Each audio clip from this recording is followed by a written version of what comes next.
Presiden Prabowo Subianto akhir Januari lalu menaikkan instruksi Presiden nomor 1 tahun 2025 tentang efisiensi belanja dalam pelaksanaan APBN dan APBD tahun 2025. Dalam keputusan itu, Presiden Prabowo meminta jajaran pemerintah pusat dan daerah untuk menghemat anggaran hingga 306,7 triliun rupiah. Ini pun berdampak tak hanya di pusat di tengah banyaknya program kementerian, tapi juga di daerah. Misalnya Kulon Progo Yogyakarta yang harus mengevaluasi anggaran perbaikan jalan Kerme Demangan sepanjang 3 km. Proyek ini terpaksa dihentikan. Rencana perbaikan jalan seharusnya sudah direncanakan sejak tahun 2024 lalu, namun terpaksa dihentikan karena anggaran tak lagi tersisa. Penyesuaian rincian alokasi transfer ke daerah. Nah, ini kita lihat rinciannya bahwa untuk dana DAK khususnya di Kabupaten Kulon Progo itu yang kita tadinya senilai 23 M, kita dapat pemotongan yaitu sebesar 23 M juga. Jadi sehingga sisa dari DAK 2025 sebesar 0 rupiah. Sehingga untuk penanganan jalan Cerme Demangan, Bojong Garowongan dan Sewu Galur tidak dapat ditangani semuanya. Berbeda dengan daerah, Kementerian BUMN mengaku tak masalah ada kebijakan pemotongan anggaran. Wakil Menteri BUMN Kartika Wirjoatmojo mengaku efisiensi anggaran tak berdampak signifikan pada operasional. Sistem koordinasi dan layanan di Kementerian BUMN sudah bersifat daring, sehingga pemotongan anggaran tidak mempengaruhi produktivitas internal. Kalau Kementerian BUMN kan kementerian kecil ya dalam konteks ini, jadi buat kita nggak ada masalah. Kita kan memang sedang dalam proses juga untuk melakukan otomasi ya, peningkatan produktivitas dengan sistem IT dan segalanya. Kalau teman-teman lihat kan sebagai contoh laporan keuangan BUMN sekarang kan yang konsolidasi kan sudah online ya, sudah bisa dibuat. Jadi memang kita sedang proses produktivitasnya kita tingkatkan dan efisiensi juga. Jadi buat kita nggak ada masalah. Sementara itu, efisiensi anggaran yang dilakukan pemerintah jangan sampai menciptakan instabilitas, terutama yang berkaitan dengan layanan dasar bagi warga. Yang harus diapresiasi bahwa kebijakan ini adalah sebuah evaluasi terhadap tata kelola pemerintahan yang berjalan selama ini. Artinya bahwa kalau misal Pak Prabowo menilai ada program-program, kalau meminjam istilahnya Pak Hashim Joyo Hadikusumo, itu menemukan sejumlah program yang konyol, kata beliau. Okay. Nah, artinya bahwa selama ini ada program-program seperti itu dan ternyata dibiarkan. Nah, ini perlu diapresiasi meskipun proses filternya harus betul-betul tepat sasaran, tepat guna, dan kemudian tidak menciptakan instabilitas terutama terkait dengan layanan dasar masyarakat. Sebelumnya, Presiden Prabowo Subianto kembali menegaskan alasan efisiensi anggaran untuk program makan bergizi gratis dan perbaikan sekolah. Anggaran yang dipangkas antara lain perjalanan dinas hingga perjalanan ke luar negeri pejabat. Tim Liputan Kompas TV.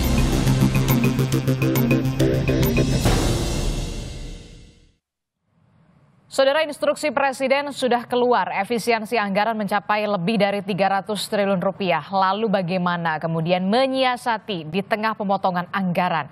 Program-program kementerian lembaga hingga Pemda bisa tetap maksimal. Kita akan ulas di pagi hari ini bersama dengan Wakil Ketua Umum Partai Golkar. Sudah ada Bung Ahmad Doli Kurnia melalui sambungan daring. Selamat pagi, Assalamualaikum Bung Doli. Assalamualaikum warahmatullahi wabarakatuh. Selamat pagi. Iya, kemudian juga ada narasumber saya di studio, sudah ada Sekjen Forum Indonesia untuk Transparansi Anggaran Fitra, sudah ada Pak Misbah Hasan. Selamat pagi, Pak Misbah. Selamat pagi. Ya, kemudian juga ada pengamat politik dari Universitas Padjadjaran, ada Mas Kunto Adiwibowo yang bergabung juga melalui sambungan daring. Mas Kunto, selamat pagi. Selamat pagi, Mbak Desi. Iya, nanti bergabung kemudian di studio ya, masih di perjalanan ya. Siap.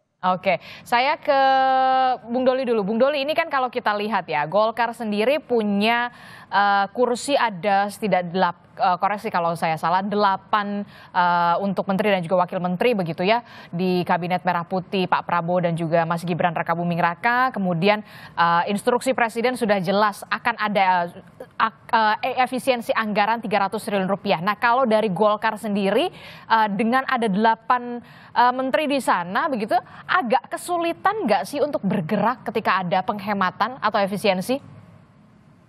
Iya, saya kira memang ini harus dijalankan. Kenapa? Karena impresnya sudah keluar. ya, yang namanya instruksi presiden itu bagi kementerian, bagi menteri-menteri, ya namanya instruksi ya harus dilaksanakan karena mereka adalah para pembantu presiden gitu. Nah, apalagi yang kedua, efisiensi ini kan sebetulnya niatnya sangat baik ya. Apa yang saya katakan sangat baik itu? Yang pertama adalah memang hasil nanti penghematan ini yang 300 sekian triliun itu kan memang ditujukan untuk program-program yang pro rakyat ya. Tadi sebutkan misalnya ada dua, soal makan gizi gratis dan perbaikan sekolah. Ada lagi juga program-program misalnya seperti cek kesehatan gratis gitu. Semuanya program-program yang pro rakyat. Dan berkali-kali Pak Presiden mengatakan saya ini atau kita semua harus bekerja untuk rakyat. Jadi semuanya at the end diperhatikan pada rakyat. Nah yang kedua adalah efisiensi ini kan bahasa sederhananya kan hemat, penghematan gitu. Nah jadi kalau untuk bekerja hemat untuk rakyat, saya kira kan ini sangat baik dan memang harus kita dukung. Nah hemat ini dua ya. Pertama saya melihatnya bahwa ya bisa jadi ini adalah konsolidasi ulang APBN kita ya, karena kan Pak Prabowo itu kan berada mulai pemerintahan ini itu bukan sama dengan pembahasan siklus anggaran. Jadi APBN ini kemarin kan sudah ditetapkan, kemudian berjalan baru beliau dilantik gitu. Nah, jadi ada program-program yang memang diprioritaskan yang yang membutuhkan dukungan dana besar. Yang kedua adalah saya melihat juga ini bisa jadi kita melihat ini adalah kebijakan untuk melakukan transformasi anggaran, termasuk tadi memperkuat tata kelola pemerintahan kita. Jadi kita juga sering dengar sebetulnya APBN kita ini ada yang bilang juga boros selama ini ya. Jadi kalau boros, saya kira kan memang harus dihilangkan keborosan-borosan ini. Oke, harus ya, dan buat birokrasi kita ya, ini juga saya kira sebagai ujian. Artinya kalau ditetapkan anggarannya dikurangi sekian gitu ya, hanya diproteskan pada program-program utama dan penting untuk rakyat. Nah mereka juga akhirnya dalam tanda petik dipaksa ya. Dengan anggaran sedikit dan kemudian program harus dilaksanakan, yang dibutuhkan ditingkatkan adalah produktivitas. Jadi birokrasi kita memang dipaksa sedikit ya untuk melakukan pekerjaan yang efektif, efisien dengan produktivitas yang lebih tinggi. Nah, walaupun kemudian pada akhirnya sekarang ya ada kritik, ada masukan, ada reaksi gitu. Nah ini yang saya kira harus dievaluasi.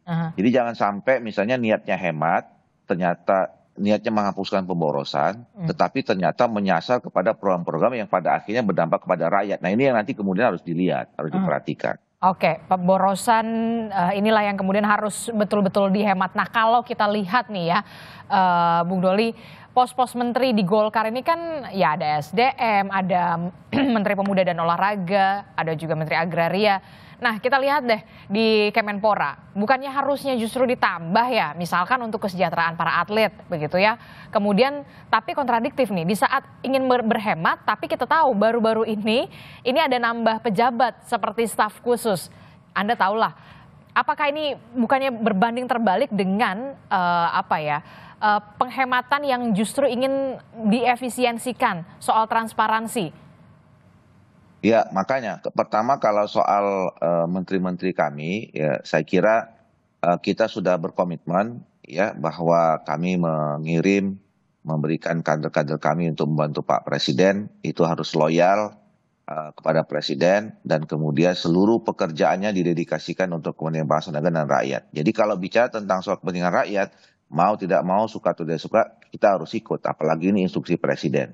Bahwa kemudian memang pastilah ada dampaknya ya, artinya ada keterbatasan, karena memang ada pengurangan anggaran, ya itu harus disesuaikan.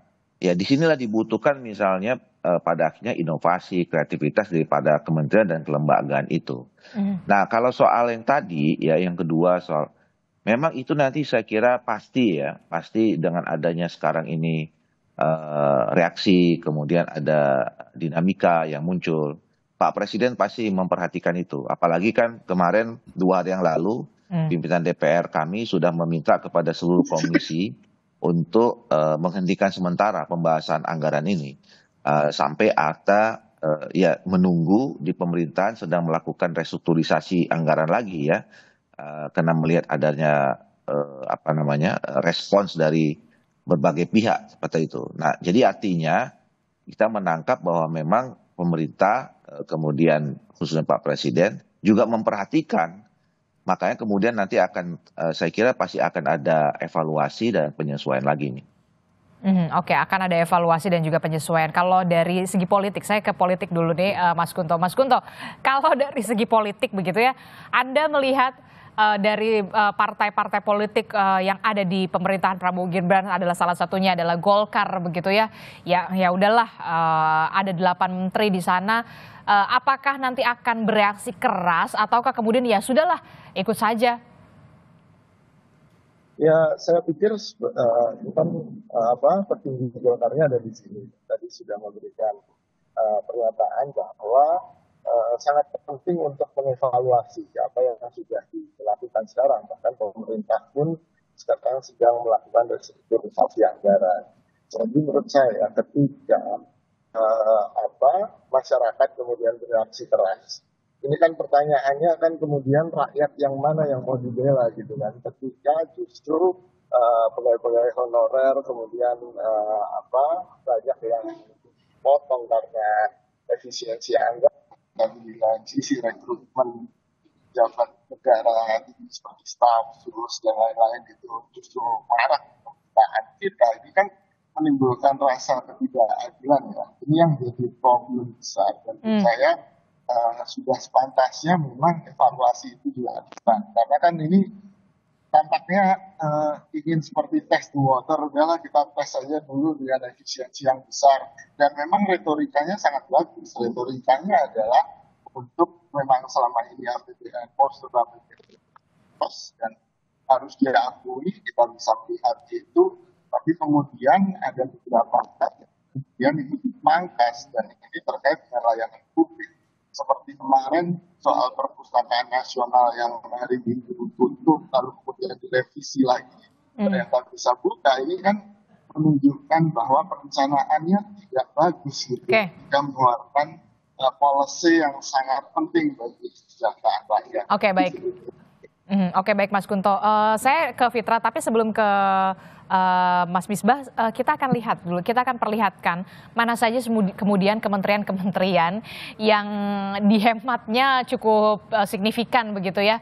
Nah, kita lihat di sini ada, saya tidak bisa melihat dengan jelas sebenarnya ada kementerian apa saja. PU. Kementerian PU, kemudian ada Kementerian Kemendikti, Ristek. Nah, kita akan lihat dulu.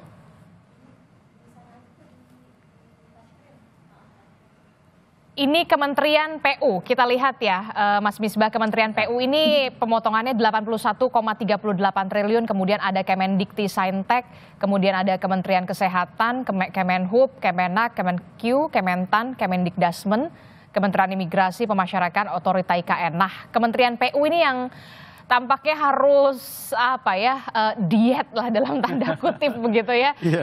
Nah, Anda melihatnya bagaimana? Apakah ini sudah tepat dilakukan sebagai evaluasi dari 100 hari pemerintahan Prabowo Gibran? Ya, sebenarnya kalau lihat postur efisiensi dari seluruh kementerian ini memang ada dalam tanda petik ketidakadilan gitu ya.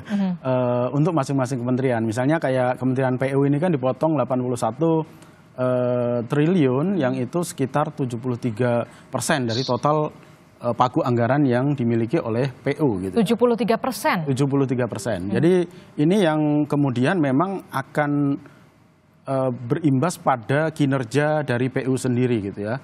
Nah, kalau kami hitung Mbak, sebenarnya secara keseluruhan dari 3.000 sekian triliun total anggaran untuk pemerintah pusat itu efisiensinya 8%.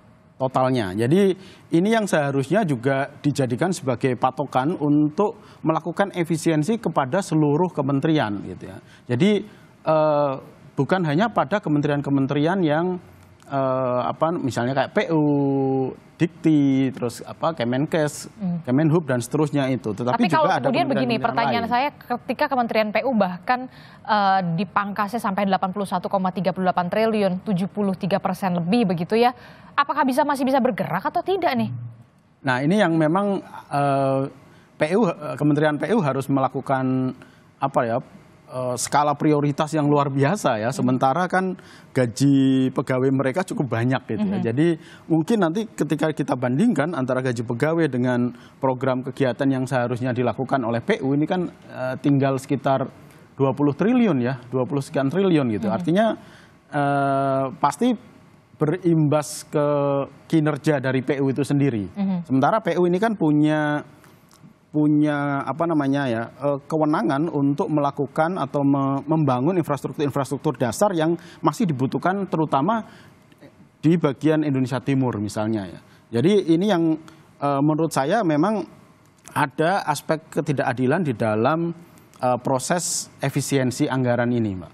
Ada aspek ketidakadilan begitu ya? Betul, antar kementerian ya. Lalu bagaimana kalau kemarin saya sempat melihat juga Ketua Komisi Yudisial mengatakan ini gimana ya gajinya cuma sampai bulan Oktober cukupnya. Nah ini gimana nih? Nah saya rasa Kementerian Keuangan sudah komitmen ya bahwa yang dipotong itu bukan anggaran yang terkait dengan gaji gitu ya. Jadi saya rasa untuk gaji ini relatif aman ya untuk seluruh kementerian.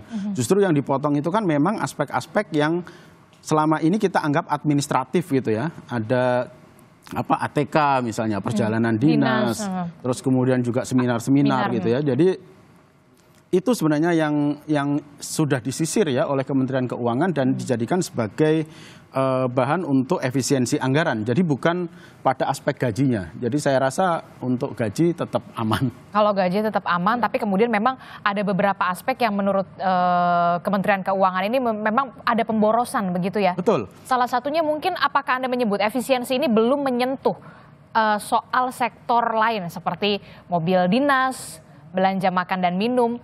Apakah itu artinya memang sebenarnya efisiensi ini belum tepat sasaran sepenuhnya? Ya, sebenarnya masih banyak item-item anggaran yang kalau itu disisir lebih dalam lagi, lebih jauh lagi masih banyak, Mbak. Kayak tadi disebutkan ya mobil dinas, terus rumah pejabat ya, renovasi rumah pejabat dan seterusnya. Itu kalau diefisiensikan saya rasa akan menambah pemasukan atau menambah besaran efisiensi yang itu bisa dialokasikan untuk program-program yang lebih bermanfaat kepada masyarakat. Nah, selama ini kan memang ini kan kayak membuka kotak Pandora ya, bahwa selama ini ketika masyarakat menuntut hak-haknya gitu ya, menuntut program-program yang itu berkaitan dengan mereka, kementerian menjawabnya, oh kami anggarannya terbatas gitu. Kan selalu begitu kan yang disampaikan. Nah, tetapi ketika kita tahu bahwa sekarang ini Kementerian Keuangan mampu menyisir item-item anggaran yang itu termasuk kategori administratif gitu ya, birokratif. Nah itu ternyata cukup besar gitu. Nah ini menandakan bahwa sebenarnya masih banyak anggaran-anggaran yang bisa disisir dan itu bisa diperuntukkan untuk program-program yang menyasar langsung kepada masyarakat. Oke, kalau tadi kita sudah membahas bagaimana kementerian-kementerian dalam arti kata dipangkas begitu dengan cukup besar. Salah satunya adalah Kementerian PU, Kemendikti, Saintek begitu. Nah, kita juga punya data ini kementerian-kementerian yang tidak terkena dari pemangkasan anggaran. Ya, kita lihat salah satunya ada Kementerian Pertahanan ternyata, Pak Misbah. Kementerian Pertahanan ini 166,26 triliun. Kemudian dari institusi Polri juga, Badan Gizi Nasional sudah pasti karena memang program prioritas adalah makan bergizi gratis. Kemudian ada Kejaksaan Agung, 24,38 triliun, Mahkamah Agung, kemudian ada dari BIN juga, DPR RI juga ternyata nggak kena toh ya pemangkasan ya, dan juga BPK. Nah, Anda ngelihat memang ada ketidakadilan, aspek ketidakadilan di sini, atau bagaimana? Saya rasa ini ada perlakuan yang berbeda gitu ya. Ada perlakuan yang berbeda antar kementerian ya. Tadi saya katakan bahwa kalau kita rata-rata untuk seluruh kementerian itu kan efisiensinya sekitar 8%. Nah, ini kalau kita estimasi saja bahwa kayak Kemenhan misalnya ya, itu kan tadi 106 sekian triliun. itu kan kalau diefisiensikan sekitar 8%, kita ngambil yang paling rendah ya, rata-rata paling rendah, itu ada sekitar 13,3 triliun yang bisa diefisiensikan. Kalau Polri misalnya itu sekitar 126,6 triliun, itu kalau diefisiensikan menggunakan rata-rata paling rendah 8% tadi itu 10 triliun. Jadi sebenarnya kalau ini diberlakukan kepada seluruh kementerian dan lembaga yang dalam tanda petik menggunakan aspek keadilan tadi, saya rasa masih banyak besaran efisiensi yang bisa ditarik gitu ya, yang bisa digunakan untuk program-program mendukung prioritas Pak Prabowo dan Gibran. Ya paling enggak semuanya kenalah 8% begitu. Betul, ya? Minimal 8%. Termasuk juga DPR RI ternyata Bung Doli ini adalah yang tidak terkena dampak dari pemangkasan anggaran nih Bung Doli. Bagaimana nanti kemudian DPR RI menyikapi soal ini, termasuk juga Anda juga bersuara soal bagaimana tenaga honorer yang dipangkas, kemudian Anda menyebutkan ini bisa menimbulkan masalah baru. Tapi jangan dijawab dulu Bung Doli, kita akan jeda dulu, usai jeda kami kembali di Sapa Indonesia Pagi.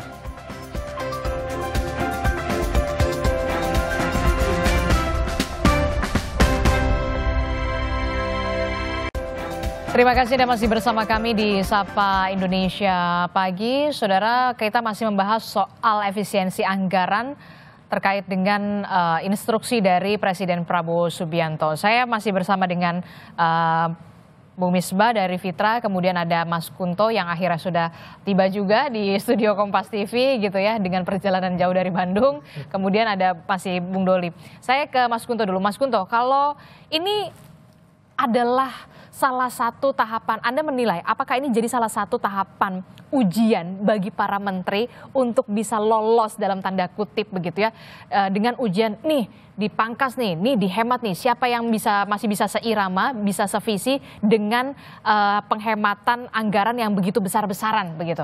Apakah Anda melihatnya seperti itu? Ya, saya melihatnya seperti itu. Kemarin kan waktu awal kan Pak Prabowo banyak sekali nih menteri paling banyak kan gitu, kabinet yang paling gemuk dalam sejarah Republik ini. Dan kita lihat ternyata Pak Prabowo punya strategi untuk kemudian istilahnya memfilter ya, menyaring ya. Dan ini mungkin salah satu saringannya gitu. Jadi ini adalah salah satu ujiannya. Betul. Tapi kan yang menarik ketika kemarin ya Pak Prabowo, 2 hari yang lalu Pak Prabowo memberikan statement ada raja-raja kecil tuh ya kan. Ini yang menarik ketika justru yang di highlight oleh Pak Prabowo adalah birokrasi di dalam kementerian itu sendiri. Nah ini kan berarti bukan menterinya kan gitu kan. Berarti di mana kan tuh gitu kan. Ya, dan ini kan ada semacam ya jangan coba-coba lawan saya, ini raja besar kan, raja-raja kecil jangan coba-coba lawan saya. Dan saya pikir harusnya Pak Prabowo ketika ada beberapa yang menarik dari statement itu. Yang pertama soal seakan-akan kebal hukum gitu kan. Nah hukum yang mana dulu, kalau memang melanggar hukum ya langsung aja Pak, kalau menurut saya ditindak aja. Sebagai presiden kan Pak Prabowo punya power untuk itu kan. Nah lalu yang kedua soal soal efisiensi anggaran pasti gitu kan. Pada akhirnya kan ini ada kepentingan, banyak kepentingan, dan menurut saya yang paling harus diutamakan adalah kepentingan rakyat. Ini kan jangan-jangan ketika Kementerian Keuangan membuat efisiensi, ini kan hanya berhadapan dengan angka kan Mbak. Tidak ada wajah manusia di situ gitu. Dan kadang-kadang ada bias orang menjadi tidak empati ketika berhadapan dengan angka. Padahal yang dihadapi oleh kebijakan publik adalah manusia gitu kan. Dan ini kan nggak bisa ditawar. Misalnya, oh ya kita lebih mementingkan anak-anak daripada orang tua, kan nggak gitu kan. Ini kan ada wajah-wajah, ada manusia yang tidak hanya angka statistik yang kemudian harus diperhatikan. Dan menurut saya tarikan kepentingannya harus ke situ. Gitu. Oke, termasuk juga ini Anda setuju soal ini adalah salah satu tahapan supaya siapa nih yang lolos begitu, ibaratnya seleksi alam lah dalam tanda kutip.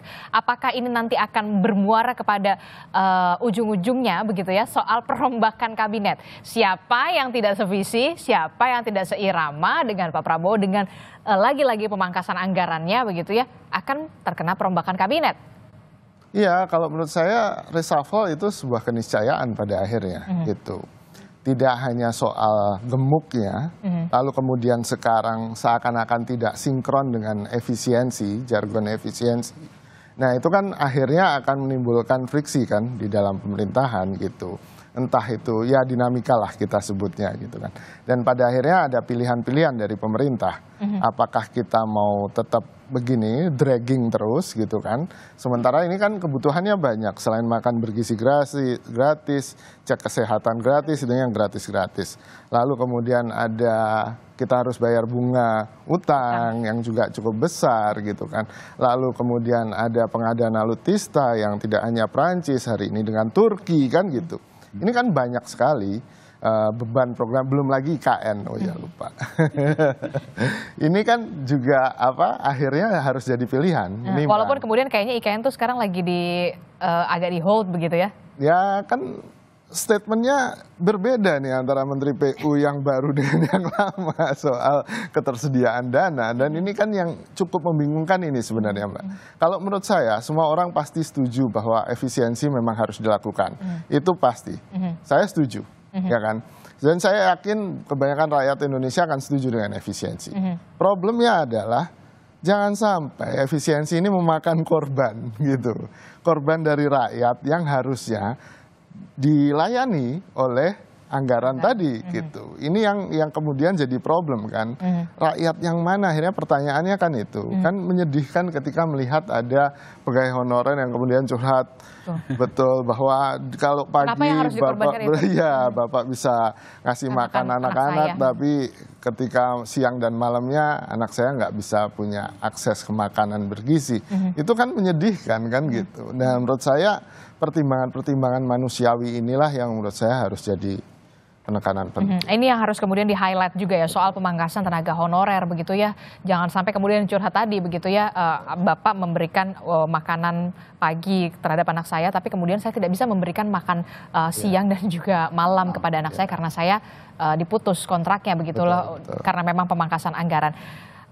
Bung Doli, bagaimana respon Anda soal ini?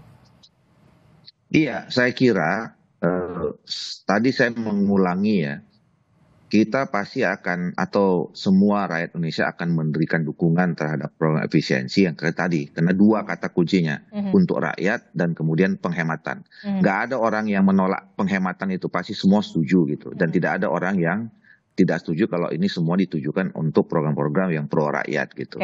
Nah, tapi memang harus dijelaskan saya kira. Saya kemarin sore juga diundang ya, kita punya analogi bagus. Jangan sampai penghematan ini, gini, penghematan ini kan sebetulnya kalau tadi saya pakai istilah boros, kalau kita analogikan dengan tubuh manusia, ini yang dibuang kan lemak-lemak nih, lemak-lemak yang tidak butuh gitu. Nah, yang harus dijelaskan dan kemudian harus digambarkan adalah bahwa penghematan ini jangan sampai kena otot gitu ya, atau bahkan mematahkan tulang. Nah, ini yang tadi sebetulnya menggambarkan bahwa jangan sampai penghematan atau efisiensi ini justru menjadi kontraproduktif terhadap jargon yang pertama pro rakyat tadi gitu. Nah ini yang saya kira harus dipetakan lagi ya, dipetakan ulang. Makanya saya kira betul tadi bahwa kami kan disuruh hold dulu ini di DPR untuk membahas anggaran ini, menunggu hasil restrukturisasi anggaran lagi yang dilakukan oleh pemerintah dalam beberapa hari ini. Nah mudah-mudahan evaluasi dan restrukturisasi anggaran itu tetap tadi fokus pada bagaimana menghilangkan lemak-lemak itu, ya, bagaimana menghilangkan pemborosan-pemborosan itu. Nah program-program yang memang apakah berdampak langsung atau pada akhirnya juga berdampak tidak langsung kepada rakyat, ya ini yang saya kira juga harus tetap dipertahankan. Termasuk juga tadi sempat saya menyinggung soal bagaimana ini bisa menjadi ujian. Siapa sebenarnya menteri yang bisa lolos seirama, sevisi dengan Pak Prabowo di tengah pemangkasan atau penghematan anggaran. Apakah Anda yakin kemudian Golkar cukup bisa melewati ujian ini, Bung Doli? Ya, pertama apakah ini ujian atau tidak ujian, itu kewenangan dari Pak Presiden, ya, apalagi kalau dikaitkan dengan nanti isu reshuffle, ya. Karena yang paling tahu. Ya karena pasti akan ujung-ujungnya ke sana kan evaluasinya kan? Iya makanya kalau reshuffle itu kan tidak ada diskusi lagi, semua itu mengatakan hak prerogatif Presiden. Jadi perlu atau tidak, kapan mau dilakukan, siapa saja yang diganti dan siapa saja yang dinilai, variabel apa saja yang dinilai, itu yang paling tahu ada Pak Prabowo. Apakah variabel soal pemangkasan anggaran ini itu menjadi salah satu bagian dari ujian menteri-menteri, itu yang paling tahu Pak Prabowo. Dan saya kira semua menteri harus siap menghadapi ujian apa saja yang diberikan oleh Pak Prabowo sebagai atasannya, kan kira-kira begitu. Nah, tapi menurut saya tadi ini juga menjadi momentum kita ya untuk bagaimana masing-masing menteri untuk bisa berpikir lebih kreatif, lebih inovatif. Birokrasi kita ya itu untuk bisa memulai melakukan tata kelola pemerintahan, atau tadi saya katakan transformasi tata kelola pemerintahan yang tadinya mungkin ya kinerja birokrasi kita belum begitu baik. Ini momentum dengan ada pengetatan yang dituntut itu adalah produktivitas dan kreativitas gitu. Tapi ya termasuk juga kan staf khusus juga banyak juga yang dilantik ya kan, kemarin juga harusnya kemudian dievaluasi lagi nih mana yang kemudian benar-benar perform atau benar-benar produktif begitu ya di tengah dengan penghematan anggaran. Termasuk juga apakah pertanyaan saya selanjutnya, apakah kemudian nantinya akan ada kecemburuan nih para menteri-menteri di Golkar begitu, wah kementerian ini nggak dapat pemangkasan anggaran sebegitu besar begitu, tapi kok kementerian ini dapat gitu. Nah akan ada gejolak semacam itu nggak sih? Nah, makanya menurut saya yang harus dibuka itu adalah bukan yang dibandingkan antara satu kementerian dengan kementerian, ya. Tapi apakah yang dipangkas ini adalah tadi itu fat atau lemak atau pemborosan atau tidak. Nah, kita kan tidak tahu. Artinya gini, kita harus mencari tahu lebih rinci ya. Masing-masing kementerian itu mana yang memang banyak pemborosannya, mana tidak gitu loh. Jadi atau banyak program. Tadi kan pendekatannya jelas ya. Yang disisir itu adalah soal perjalanan dinas ya. Terus kemudian soal kegiatan seminar dan segala macam itu. Nah, ATK. Tentu itu dulu ATK gitu kan. Jadi pendekatannya itu pendekatan programnya saja, jangan dibandingkan antar kementerian.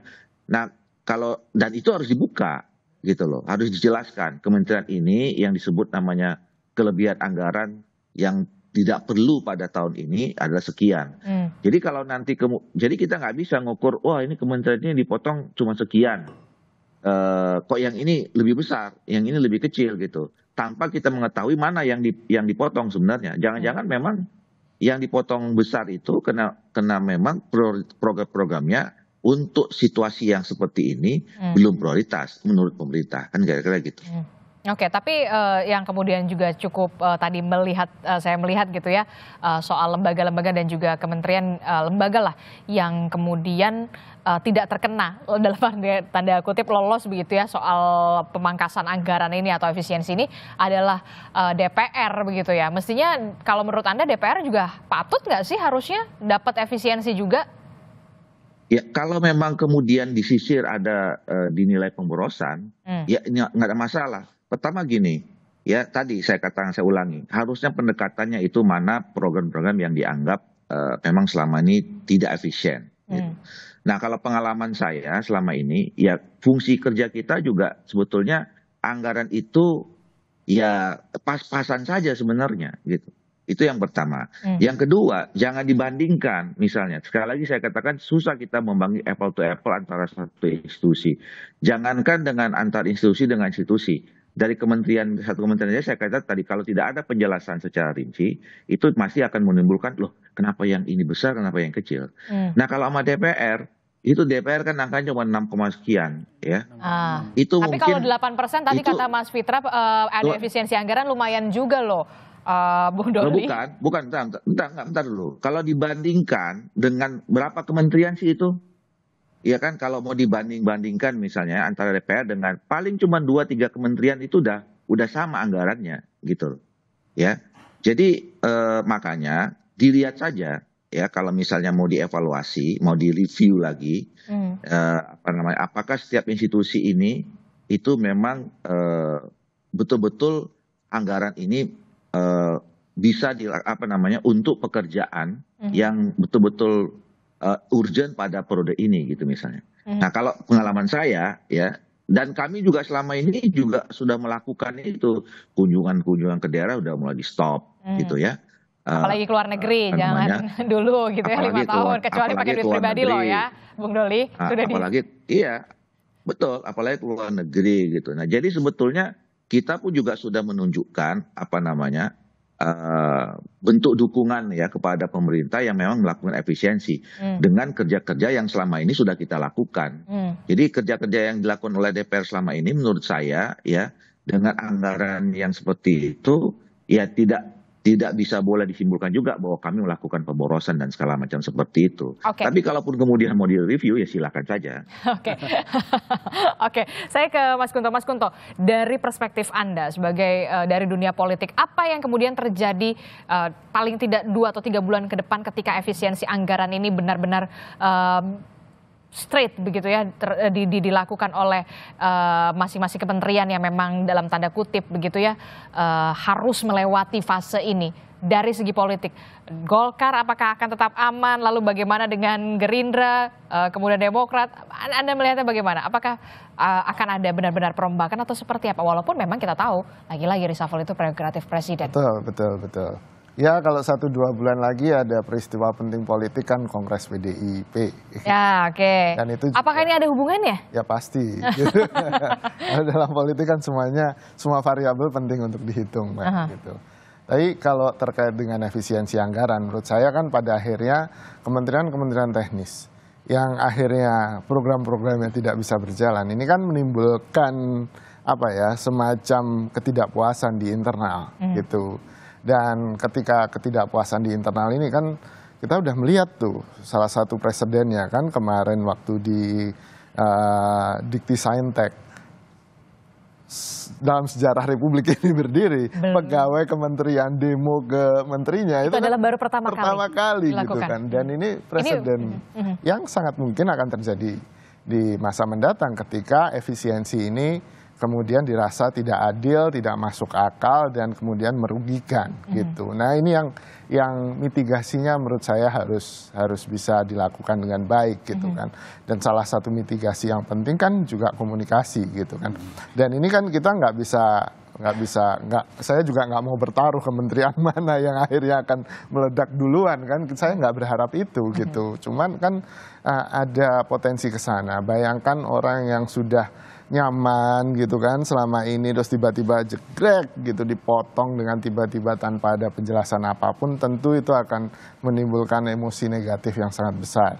Masalahnya katupnya ini mau dibuang kemana kan itu problem politik, Mbak, kalau menurut saya. Dan ketika tidak bisa dibuang kemana-mana ya akhirnya akan jadi meledak gitu. Nah ini yang menurut saya harus dipertimbangkan betul. Dan salah satu yang saya garis bawahi soal efisiensi ini kan tadi kita lihat bagaimana Kemenhan, Polri itu masih tinggi dan perspektifnya kan perspektif pertahanan keamanan ya.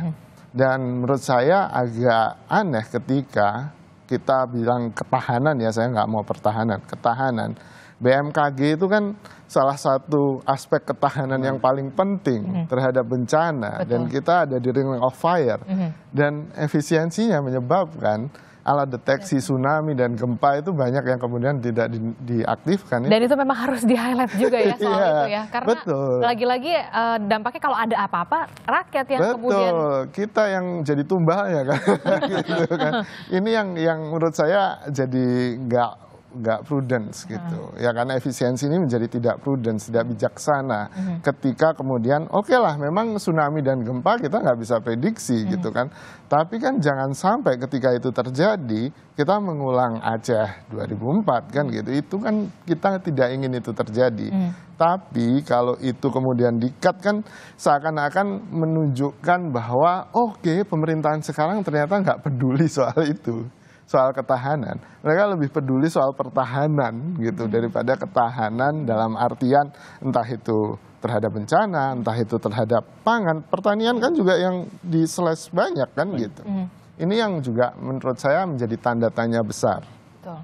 Jadi komitmen-komitmen di awal, jargon-jargon di awal kenapa sekarang akhirnya begini, dan belum ada penjelasan sama sekali atau rasionalisasi sama sekali tentang efisiensi ini kecuali untuk program-program yang untuk rakyat gitu. Karena pertanyaannya akan kembali, rakyat yang mana gitu. Itu sih Mbak kalau menurut saya. Termasuk juga Anda melihat soal peluang PDI Perjuangan setelah adanya soal efisiensi anggaran ini, oh jangan-jangan nanti akan ada kans untuk masuk nih gitu kan. Ya sengaja, bukan rahasia lagi ketika pejabat-pejabat tinggi di kementerian yang birokrasi juga punya afiliasi ke partai-partai politik gitu kan untuk mengamankan posisi mereka. Dan ini kan menarik ketika dilihat dinamika politiknya nanti bagaimana. Mereka kan pasti akan melihat mana partai yang setuju dengan efisiensi yang tutup mata ini atau mana yang lebih kritis terhadap efisiensi ini, dan ini kan membuka peluang mereka untuk juga berpolitik di dalam dan akhirnya akan berpengaruh pada konstelasi politik yang lebih besar di negara ini. Akan ada pengaruh konstelasi politik dalam beberapa bulan after Kongres PDI Perjuangan. Ya mungkin puasa kan gejolaknya harga dan segala macam, itu kan lebih urusan kepala daerah yang baru dilantik kan nanti gitu. Bempernya mereka kan gitu. Tapi kan setelah Lebaran mungkin kembali ke normal, pembicaraannya akan kembali ke normal. Termasuk juga yang kemudian perlu di-highlight dari efisiensi anggaran ini kan cukup kontradiktif ya, ketika pemerintah ingin mengefisiensi anggaran, tapi kita tahu kementerian juga banyak, badan-badan yang kemudian baru saja baru dibentuk di pemerintahan Prabowo Gibran begitu ya. Anda melihat memang sebenarnya ada badan-badan yang atau yang tidak perform, yang tidak sebenarnya nggak penting-penting amat ini gitu, atau staf-staf khusus atau segala macam yang sebenarnya bisa di take off saja soal demi lagi-lagi efisiensi anggaran ini. Iya, sebenarnya tadi ya saya sepakat dengan Bang Doli ya bahwa ini kan kementerian kemudian ditantang untuk melakukan transformasi, transformasi kinerja, transformasi tata kelola gitu ya.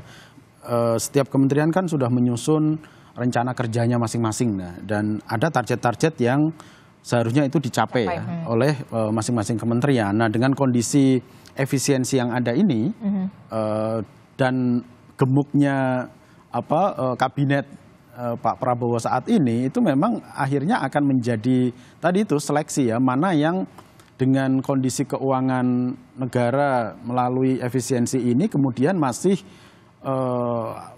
melakukan atau masih bisa mencapai target-target yang sudah dirumuskan di awal. Jadi saya rasa ini memang menjadi peluang, mungkin tidak dalam 100 hari ini gitu ya, tetapi ini menjadi peluang gambaran bagi Pak Prabowo dan Gibran sendiri untuk melihat seperti apa sih kinerja dari masing-masing kementerian. Dan saya rasa melalui 100 hari ini, terus apakah dia mampu melakukan transformasi kinerja, transformasi tata kelola di kementeriannya, saya rasa ini menjadi peluang ya tadi untuk peluang reshuffle pertama. Yang kedua adalah melihat efektivitas kelembagaan kementerian dan kelembagaan yang ada di Indonesia saat ini. Gitu. Jadi saya rasa ini harus match ya besarnya jumlah kementerian dan lembaga di masa Pak Prabowo ini dengan kemampuan keuangan negara yang ada saat ini.